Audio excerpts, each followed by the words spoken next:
नमस्कार, मैं नवीन कुमार। आइए डालते हैं एक नज़र आज की खबरों पर।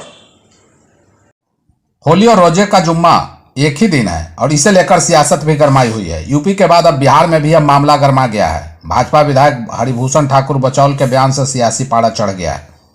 बचौल ने यह भी सवाल खड़ा किया कि मुसलमानों में रंग लगाना अगर गैर इस्लामिक है तो रंग बेचना गैर इस्लामिक क्यों नहीं। वहीं विधायक ने अपील की है कि अगर बाहर निकलने पर रंग लग जाए तो मुस्लिमों को बूढ़ा नहीं मानना चाहिए। बिहार विधानमंडल परिसर में भाजपा विधायक ने कहा कि मैं अपील करता हूं कि साल में 52 जुम्मा आता है और इस बार होली जुम्मे के ही दिन है। मुस्लिम भाइयों से निवेदन है कि 51 जुम्मा वो करते ही हैं।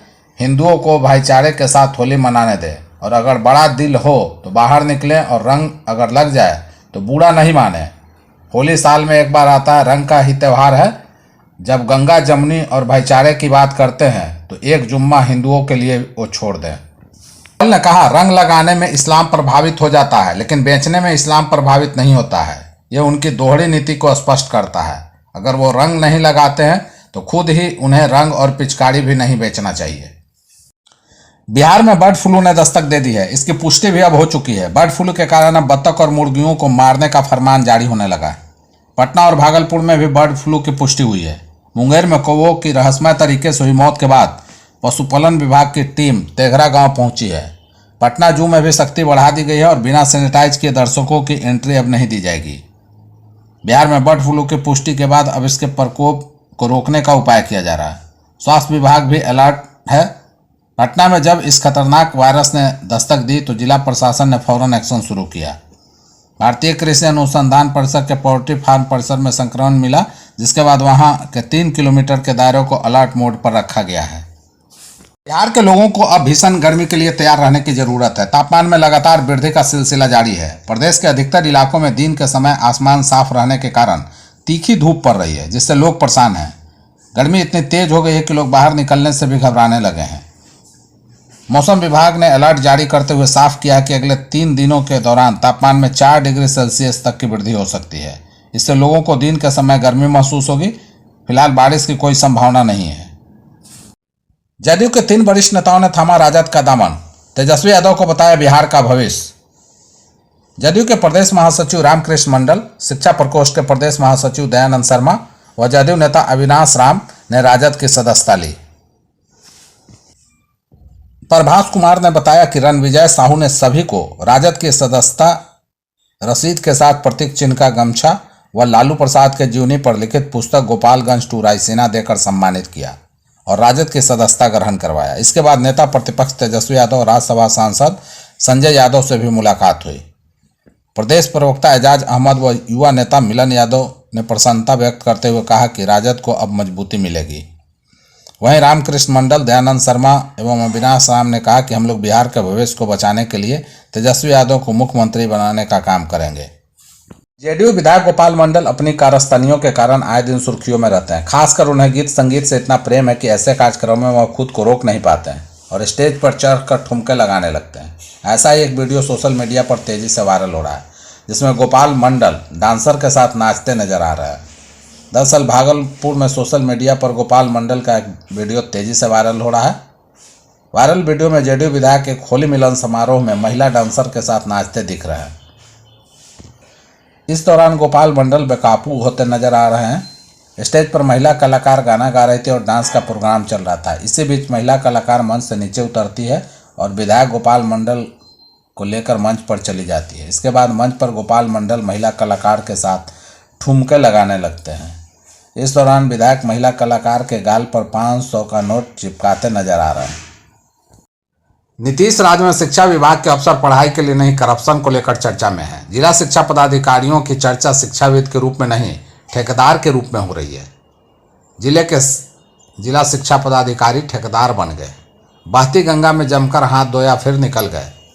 अब तक बचे हुए हैं, अब जाकर शिक्षा विभाग की नींद खुली है। खुद शिक्षा विभाग के मंत्री सुनील कुमार के तरफ से जिलाधिकारी को पत्र लिखा गया है। जांच का रिपोर्ट देने के लिए 3 हफ्ते का समय दिया गया। हालांकि यह अवधि भी पूर्ण हो गई है।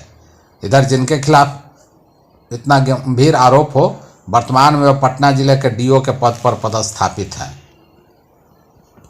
तत्कालीन जिला शिक्षा पदाधिकारी पूर्वी चंपारण संजय कुमार पर कई गंभीर आरोप लगाए गए हैं। शिक्षा मंत्री की तरफ से कहा गया है कि ढाका विधानसभा सहित सभी प्रखंडों में प्राथमिक, मध्य माध्यमिक, उच्चतर माध्यमिक विद्यालयों में बेंच डेस्क सप्लाई, विद्यालय मरम्मत, मतदान केंद्रों के रख रखाव, समरसेबुल लगाने, खेल कूद, किचन सेट, चारदीवारी और भवन निर्माण के कार्य में बिना टेंडर किए ही तकनीकी कर्मियों और पदाधिकारी के मिलीभगत से राशि की निकासी कर ली गई है। सैकड़ों विद्यालयों के लिए वेंडर को राशि का भुगतान कर दिया गया है, लेकिन बेंच डेस्क विद्यालय में नहीं दिया। साथ ही तत्कालीन जिला शिक्षा पदाधिकारी संजय कुमार ठेकेदार बन गए हैं। बता दें कि पूर्वी चंपारण के पूर्व डीईओ संजय कुमार, जिनके खिलाफ सत्ता पक्ष के कई विधायकों ने भ्रष्टाचार के गंभीर आरोप लगाए थे, शिक्षा विभाग ने उपकृत करते हुए राजधानी पटना का जिला शिक्षा पदाधिकारी बना दिया। बिहार विधानसभा में प्रश्नकाल के दौरान भिड़ंत हो गई। राजद विधायक ललित यादव ने स्पीकर पर सवाल खड़े कर दिए। इस पर स्पीकर नंद किशोर यादव भड़क गए। उन्होंने कहा कि सीमा में रहकर बोलिए, सदन नियम कानून से चलेगा। आप बाहर रहिएगा और सदन में सवाल भी पूछिएगा, दोनों काम एक साथ नहीं हो सकता। जब आपका सवाल आया तो हमने नाम पुकारा, लेकिन आप सदन में नहीं थे। इसके बाद हम आगे बढ़ गए। राजद विधायक ललित यादव आसन की तरफ उंगली दिखा रहे हैं। इस पर अध्यक्ष और भड़क गए। प्रश्नकाल में पहला सवाल विधायक अजय सिंह का था। उन्होंने केंद्रीय कर्मियों के भांति राज्य कर्मियों को ग्रुप इंश्योरेंस, ग्रेच्युटी व अन्य सुविधा देने की मांग की। विधायक अजय सिंह का सवाल उठाया और कहा कि सरकार ने जो उत्तर दिया है कि राज्य कर्मियों के वेतन भत्ते केंद्रीय कर्मियों के समरूप देने के लिए सरकार नीतिगत रूप से बढ़ रही है। मैं इस जवाब को चुनौती देता हूं। मैं सरकार से जानना चाहता हूं कि क्या बिहार सरकार और राज्य कर्मियों के प्रतिनिधियों के बीच समझौता हुआ, जिसमें तय हुआ था कि केंद्र के अनुसार ग्रुप इंश्योरेंस और ग्रेच्युटी देगा। मैं जानना चाहता हूं कि अपनी साख बचाने के लिए राज्य सरकार राज्य कर्मियों को ग्रेच्युटी की अधिकतम सीमा 20 लाख से 25 लाख रुपए करने पर विचार रखती है। इस पर उद्योग मंत्री नीतीश मिश्रा ने जवाब दिया। उन्होंने कहा कि केंद्र और राज्य सरकार की नीति में अलग अलग होती है। राज्य सरकार केंद्रीय कर्मियों के समरूप वेतन भत्ता देने के लिए बाध्य नहीं है। नेता प्रतिपक्ष तेजस्वी यादव ने आरक्षण के मुद्दे पर धरना दिया है। इसके बाद बिहार की राजनीतिक तपिश और बढ़ गई है। जेडीयू ने तेजस्वी यादव को सलाह दिया है कि आप सुप्रीम कोर्ट के सामने धरना दीजिए। जदयू के प्रदेश प्रवक्ता अरविंद निषाद ने नेता प्रतिपक्ष तेजस्वी यादव के आरक्षण के मुद्दे पर धरने को नौटंकी करार दिया और कहा कि पटना में धरना देने के बजाय उन्हें सुप्रीम कोर्ट के सामने धरना देना चाहिए। इस दौरान उन्होंने नेता प्रतिपक्ष तेजस्वी यादव से 5 अहम सवाल पूछे। जेडीयू प्रवक्ता अरविंद निषाद ने पूछा कि सीबीआई, ईडी जैसे संस्थाओं के सामने भ्रष्टाचार के मामले में पेश होने में लज्जा महसूस नहीं होती है? आरक्षण के लिए सुप्रीम कोर्ट में खुद अथवा वकीलों के माध्यम से पेश होने में शर्म क्यों आती है? जेडीयू प्रवक्ता ने अगला सवाल पूछा, लालू प्रसाद यादव जननायक कर्पूरी ठाकुर को जीप के लायक नहीं समझते थे, आज उनके नाम की माला क्यों जप रहे हैं? संयुक्त मोर्चा सरकार में लालू प्रसाद यादव केंद्र में किंग मेकर की भूमिका में थे, तो जननायक कर्पूरी ठाकुर को भारत रत्न क्यों नहीं दिला पाए? तेजस्वी यादव को यह सलाह है कि लालू प्रसाद यादव को कैदी रत्न दिलाने के लिए धरना दें और बिहार विधानमंडल में चलते सत्र में सदन में प्रस्ताव रखें। उत्तर प्रदेश के मुख्यमंत्री योगी आदित्यनाथ को हिंदुत्व के फायर ब्रांड चेहरे के रूप में जाना जाता है। न सिर्फ उत्तर भारत बल्कि देश के तमाम हिस्सों में योगी आदित्यनाथ की मांग बीजेपी की ओर से चुनावी रैलियों में स्टार प्रचारक के रूप में होती है। मुख्यमंत्री होने के अलावा योगी आदित्यनाथ गोरक्ष पीठ के महंत भी हैं, लेकिन अब भारत के पड़ोसी मुल्क में योगी आदित्यनाथ की तस्वीर को लेकर राजनीतिक विवाद खड़ा हो गया है। नेपाल में इन दिनों राजशाही की मांग को लेकर पूर्व राजा ज्ञानेंद्र शाह के समर्थकों ने आवाज बुलंद की हुई है। पूर्व राजा के स्वागत में जब उनके समर्थक काठमांडू में सड़क पर उतरे तो उन्होंने ज्ञानेंद्र शाह के साथ ही उत्तर प्रदेश के मुख्यमंत्री योगी आदित्यनाथ के पोस्टर भी हाथों में लिए हुए थे। योगी आदित्यनाथ के इन्हीं पोस्टर को लेकर वहां के प्रधानमंत्री केपी शर्मा ओली ने आपत्ति जताई है। नेपाल की वेबसाइट के मुताबिक योगी आदित्यनाथ की तस्वीर पर लिखा था, राजतंत्र बहाल करो। यह तस्वीर जैसे ही सोशल मीडिया पर वायरल हुई, इसे लेकर नेपाल में बड़े पैमाने पर चर्चा होने लगी।